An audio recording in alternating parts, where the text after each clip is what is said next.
صدر علی وقار، پاکستان دنیا میں گھی پیدا کرنے والا دوسرا بڑا ملک، کپاس، آم اور چاول پیدا کرنے والا چوتھا بڑا ملک، گنا، دودھ اور کھجور پیدا کرنے والا پانچواں بڑا ملک، گندم، مالٹا اور خوبانی پیدا کرنے والا چھٹا بڑا ملک، مگر کرپٹ ترین سیاستدان، راشی افسران، بے ضمیر عوام، نااہل حکمران اور نیم مردہ اداروں کے نیم بے ہوش سربراہان پیدا کرنے والا پہلا بڑا ملک ہے۔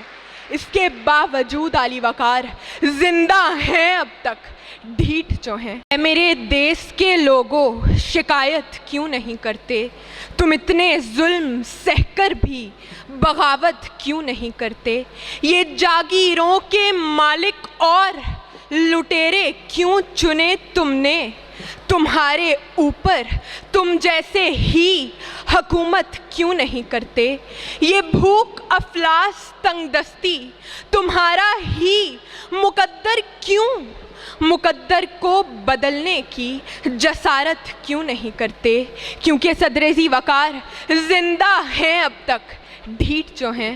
جناب والا، جب ہم نے اپنے آپ کو بے حسی، بے رخی اور بے دردی سے ایک ایسا لاوارث مریض بنا دیا ہو جس کی ایک معمولی سی بیماری بدعنوانی کو ڈاکٹر، سرجن، طبیب، حکماء اور کنسلٹنٹ معیشت کے کینسر کا آخری مرحلہ بنائے بیٹھے ہوں، جبکہ قدرت اور فطرت کی ہر آسائش کے ڈھیروں ڈھیر لگے ہوں، مگر بے ضمیری اور خود غرضی کے فالج کا غلبہ ہو، تب ایسے مریض کو زندہ درگور ہو جانا چاہیے، مگر زندہ ہیں اب تک، ڈھیٹ جو ہیں۔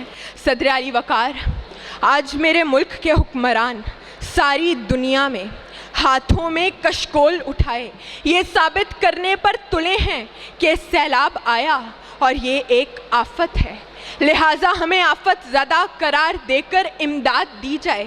لیکن علی وقار، یہ آفت سے زیادہ ہماری ناکام منصوبہ بندی ہے، اس لیے میں کہتی ہوں کہ ہم آفت زدہ نہیں بلکہ آسیب زدہ ہیں، اور اس آسیب کے فرزند یعنی آسیب زادے ملک کے طول و عرض میں پھیلے ہوئے ہیں۔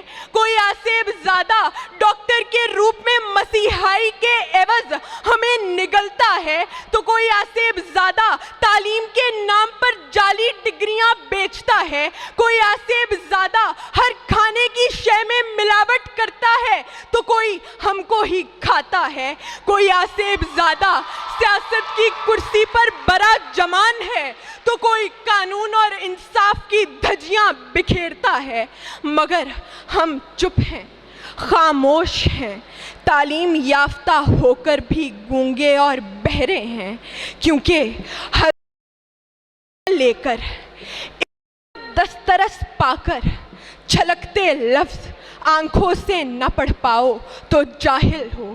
پھر کہنا پڑتا ہے علی وقار زندہ ہیں اب تک، ڈھیٹ جو ہیں۔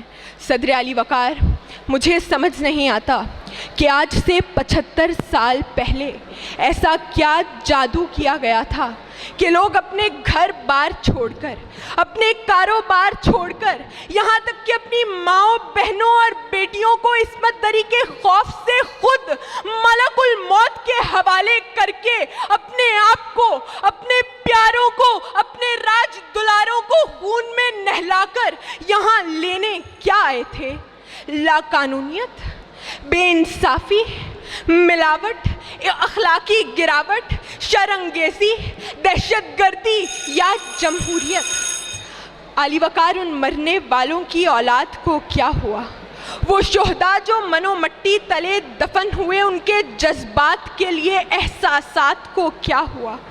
جناح، اقبال، سر سید اور فاطمہ کے دیے گئے خیالات کو کیا ہوا؟ جب جواب نہیں ملتا تو کہنا پڑتا ہے ایک یہ بھی انقلاب وقت کی تصویر ہے، رہزنی، غارت، غریب، بیداد کی تشہیر ہے۔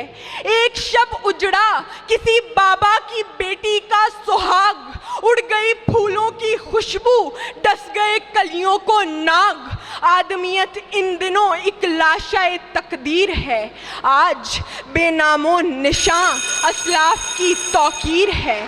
ایک یہ بھی انقلاب وقت کی تصویر ہے، کیونکہ زندہ ہیں اب تک ڈھیٹ جو ہیں، زندہ ہیں اب تک ڈھیٹ جو ہیں۔ شکریہ۔